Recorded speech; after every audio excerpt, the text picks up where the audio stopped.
Paul Gascoigne, fondly known as Gazza, was born on May 27, 1967, in Gateshead, a working-class town in northeast England. Growing up in a tight-knit family, Paul was surrounded by the love and support of his parents, John and Carol Gascoigne, and his siblings. The family faced financial hardships, living in a modest council estate where resources were scarce. Despite these challenges, young Paul found solace in football. From the moment he could kick a ball, the sport became his escape, a way to channel his boundless energy and dreams of a better future. The streets of Gateshead, alive with the sounds of children playing and neighbors chatting, served as his first training ground. Paul would spend hours honing his skills, dribbling around makeshift goals and dreaming of one day playing professionally. Football was more than a game for Gazza, it was a lifeline. His father, John, a hod carrier, and his mother, Carol, who worked various jobs, instilled in him a sense of resilience and determination. Paul's early years were marked by small joys, playing with friends, watching matches on a grainy television, and idolizing players like Kevin Keegan. Yet, the pressures of his environment were ever present. Gateshead was a tough place to grow up, with economic struggles and limited opportunities. For Paul, football offered a way out, a chance to transcend his circumstances. His natural talent was undeniable, even as a child, and local coaches quickly noticed the scrawny boy with a fearless approach and an uncanny ability to control the ball. Rise to football stardom. Gascoigne's professional journey began at Newcastle United, his boyhood club, where he signed as an apprentice in 1983. By 1985, at just 17, he made his first division debut, a moment that marked the start of an extraordinary career. His raw talent, blistering pace, pinpoint passing, and audacious dribbling set him apart. Fans at St. James Park were captivated by the local lad who played with unbridled passion. His performances earned him a £2.2 million transfer to Tottenham Hotspur in 1988, a record fee for a British player at the time. The move to London was a leap into the big leagues, and Gazza embraced the challenge to AT Spurs. Gascoigne transformed into a superstar. The 1990-91 season was his pinnacle, particularly during the FA Cup campaign. In the semi-final against Arsenal, he scored a breathtaking 35-yard free kick, a moment of pure genius that sent Wembley into raptures. In the final against Nottingham Forest, his passion was on full display, though a reckless tackle early in the match resulted in a cruciate ligament injury that sidelined him for over a year. Despite the injury, his contributions were pivotal in securing the cup, and his flair, creativity, and ability to produce moments of magic made him a fan favorite. Gazza's style was unique, part showman, part genius, always unpredictable. Gascoigne's talent wasn't confined to club football. His inclusion in England's 1990 World Cup squad was a testament to his growing reputation. Under Bobby Robson's management, Gazza became a linchpin in a team that captured the nation's imagination. His vision and tenacity in midfield were instrumental in England's run to the semi-finals, their best World Cup performance since 1966. A defining moment came in the semi-final against West Germany when Gazza received a yellow card, meaning he'd missed the final if England advanced. His emotional reaction, tears streaming down his face, struck a chord with millions. It wasn't just about football, it was about a young man's raw passion and vulnerability. That image of Gazza, heartbroken yet defiant, became one of the enduring moments of the tournament, symbolizing England's hopes and heartbreak. 6 years later, at Euro 1996, Gascoigne delivered another iconic moment. His sublime goal against Scotland, a flick over a defender followed by a clinical volley, showcased his brilliance. The subsequent dentist's chair celebration, a nod to a controversial pre-tournament night out, only added to his legend. Gazza was more than a footballer.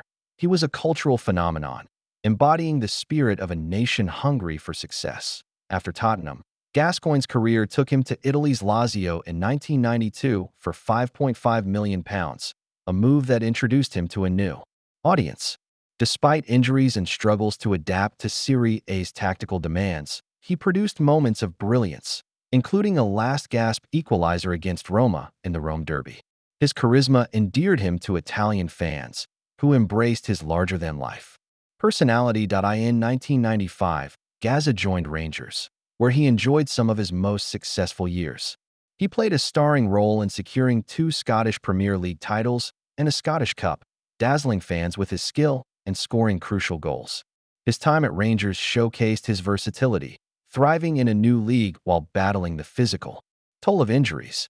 Later stints at Middlesbrough, Everton, and brief spells in lower leagues and abroad, including China's Gansu Tianma, showed his determination to keep playing, even as injuries and personal issues mounted. Gascoigne's accolades reflect his impact. In 1990, he was named BBC Sports Personality of the Year, a rare honor for a footballer. His induction into the English Football Hall of Fame in 2002 cemented his legacy as one of England's greatest ever players. Across 57 caps for England, he scored 10 goals, each one a testament to his ability to deliver on the biggest stages. While Gazza's on-field exploits made headlines, his off-field battles defined much of his life. His struggles with alcohol addiction, bipolar disorder, and mental health issues were a constant shadow. In a candid 2011 interview on ITV's Piers Morgan's Life Stories, Gascoigne revealed the depths of his addiction. At his lowest, he was consuming 16 lines of cocaine and 4 bottles of whiskey daily. His addiction led to multiple rehab stints, including a £20,000 surgery to implant an anti-alcohol pellet, but relapses followed. Severe psychosis triggered by cocaine use brought paranoia and hospitalizations, with one life-threatening withdrawal episode sparking rumors of his death. Gascoigne's mental health struggles were compounded by bipolar disorder, which led to erratic behavior and emotional turmoil. He once described feeling trapped in my own head, a stark contrast to the free-spirited player fans adored. His openness about these issues, however, made him a reluctant advocate for mental health awareness. By sharing his story, he helped destigmatize addiction and mental health challenges in sports, encouraging others to seek help. His journey was a reminder that even heroes face battles invisible to the public. Gascoigne's personal life was as eventful as his career.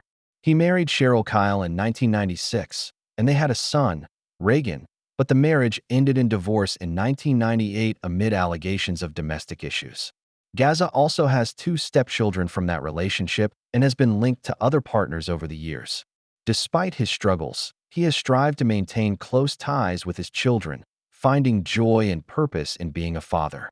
His family, particularly his parents and siblings, remained a source of support through his darkest times. Fishing became Gazza's refuge, a hobby that offered tranquility away from the pressures of fame.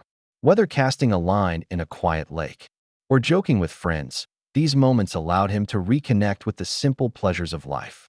His love for fishing reflected a deeper desire for balance, a way to escape the chaos that often defined his world. Gazza's playful side was legendary.